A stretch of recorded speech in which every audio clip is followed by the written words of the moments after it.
মুহূর্তে আমার সঙ্গে আছে দেবলীনা চক্রবর্তী, বয়স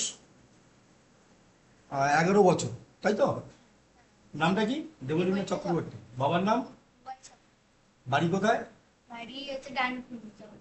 ডানকুনি, জগদীশপুরে বাড়ি। দেবলীনা চক্রবর্তী আমাদের কাছে এসেছিলেন doctor BRC clinic at home, জৈনপুরে 14ই আগস্ট 2025, মানে 2 মাস আগে, তাই তো? এবং দেবলীনার মেডিকেল কন্ডিশন ছিল মায়োপিয়া, মানে চোখের সমস্যা, চোখের পাওয়ারটা দিন দিন কমে যাচ্ছে। এবং যখন আমাদের কাছে দেবলীনা এসছিল তখন দেবলীনা বোধহয় 1 হাত পর্যন্ত দেখতে পেন, তাও বোধহয় পরিষ্কার হতো, তাও পরিষ্কার হতো। আমার সঙ্গে দেবলীনার মাও আছেন। ম্যাডাম, আপনার নামটা বলুন। দেবশ্রী চক্রবর্তী। আপনার মেয়ের কি অবস্থা ছিল যখন আমাদের কাছে এসেছিল? তখন কত দূর পর্যন্ত দেখতে পেন? কিছুই দেখতে পাচ্ছিল না, কাছেরও কি দূরেরও। কাছে দূরে কিছু। প্রিয় দর্শক, ওনার মার বক্তব্য যে কাছে দূরে কিছুই দেখতে পেত না। এবং এইটুকু বাচ্চা, তার এই বয়সে তাকে বলা হয়েছিল যে মোটা চশমা নিতে হবে এবং দিনের পর দিন তার চোখের দৃষ্টিশক্তি কমে যাবে। তার বাবা খুব আশা নিয়ে আমাদের কাছে এসেছিল যে ডক্টর বিআরসি ক্লিনিকে যে ন্যাচুরোপ্যাথি ট্রিটমেন্ট করে কিভাবে সুস্থ হওয়া যায়। এবং এই মুহূর্তে দেবলীনা আমার সঙ্গে আছে এবং দেবলীনার মাও আছেন। এবং দেবলীনা এখন এই মুহূর্তে যেটা হচ্ছে, এখান থেকে ব্ল্যাকবোর্ড পর্যন্ত দেখতে পায়। মানে এখান থেকে ও এখানে বসে আছে, এখান থেকে 10 ফুট পর্যন্ত আমি ওকে চেক করলাম, ও পুরো দেখতে পায়। তো আমি দেবলীনাকে বলবো, দেবলীনা তোমার আরো দূরে, সেটাও দেখতে আরো দূরে মানে ব্ল্যাকবোর্ড থেকে আরো দূরে দেখতে পায়, ওর বক্তব্য বিষয়। হ্যাঁ, দেখতে পাই। এটা এই যে এত অল্প সময়ের মধ্যে তোমাকে যে তোমার যে উন্নতিটা হলো, তোমার কি মনে হচ্ছে?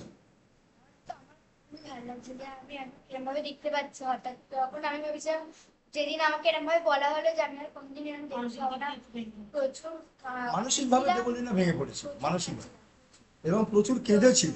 এবং তার বাবা মা দুজনেই খুব অসহায় অবস্থায় আমাদের কাছে এসেছিলেন এবং ডক্টর বিআরসি ক্লিনিকে শরণাপন্ন হয়েছিলেন।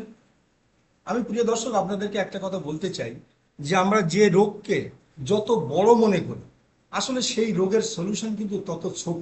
আমি প্রত্যেকটা ভিডিওতে আমি সবাইকে বলি যে যত বড় দেখাবে যে রোগটাকে, সে ক্যান্সার হোক, সে যে কোনো রোগ, তার সলিউশন কিন্তু ছোট।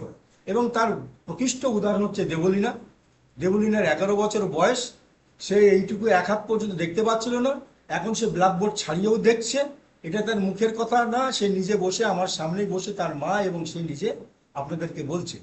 এরপরেও কি মনে হয় যে প্রাকৃতিক চিকিৎসা মানুষকে দ্রুত সুস্থ করতে পারে না?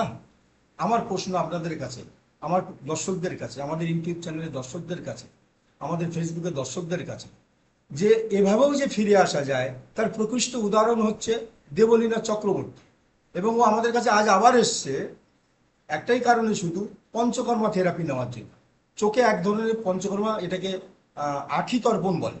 আখি তর্পণ বলে একটা থেরাপি আছে আমাদের, যে চোখে একটা মেডিকেটেড ঘি দিয়ে ট্রিটমেন্ট করা হয়। সেটার জন্য ও আবার এসছে, যে আরো দৃষ্টিটা আরো ভালো হবে এবং আরো দূরে দেখতে পাবে। সেই আশা নিয়ে দেবলীনা আমাদের কাছে এসছে। আমার প্রশ্ন, শেষ প্রশ্ন দেবলীনা এবং তার মার কাছে, আপনারা জনগণকে, সাধারণ মানুষকে আপনারা কি বার্তা দিতে চান? তোমার কি বার্তা দেওয়া উচিত? তোমার বন্ধুদের তুমি কি বার্তা দেবে? যে কারো যদি চোখের এরকম বড় কোনো প্রবলেম হয়, কেউ যদি বলে এরকম চশমা পরতে হবে, তাহলে তুমি কি বলবে তাদেরকে? প্রবলেম আছে, আমার একটা নিজের বন্ধুরা আছে, ওকে, কাছেই বাড়ি তার, চামড়াইয়ে।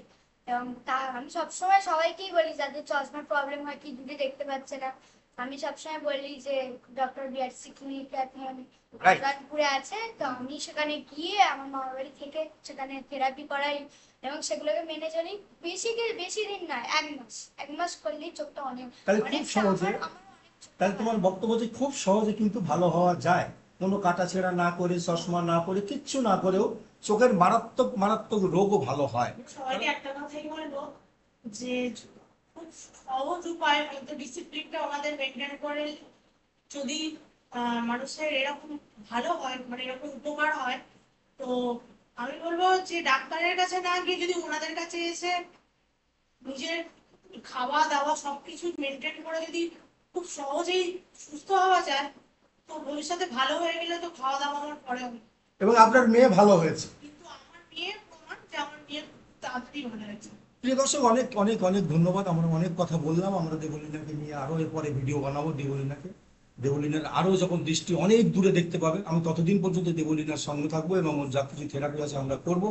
এবং ওরা দেবলীনা বাবা মা তারা দুজনেই কিন্তু খুব আশাবাদী হয়ে আমাদের কাছে এসেছিলেন এবং ওনাদের যে আশা পূর্ণ হয়েছে, ওনারা যে খুশি, ওনারা যে সন্তুষ্ট, এই ভিডিওর মাধ্যমে আমরা সেই ওনার সন্তুষ্টি প্রকাশ করার কথা আমরা খুব উচ্চস্বরে বলছি।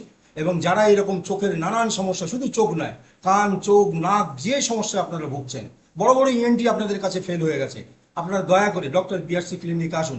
আমার কাছে আসতে হবে না, আপনার কাছেও যদি কোনো ডিএনটি ডক্টর বিআরসি ক্লিনিক থাকে তার কাছেও যান, আপনারা সেখানে সেই একই চিকিৎসা পাবেন, একই পদ্ধতিতে আপনারা ঠিক হবেন, এই আশা রেখে অনেক অনেক ধন্যবাদ জানিয়ে দেবলীনাকে এবং দেবলীনার মাকে অনেক ধন্যবাদ জানিয়ে আজকের আমাদের এই প্রোগ্রাম শেষ করছি। নমস্কার।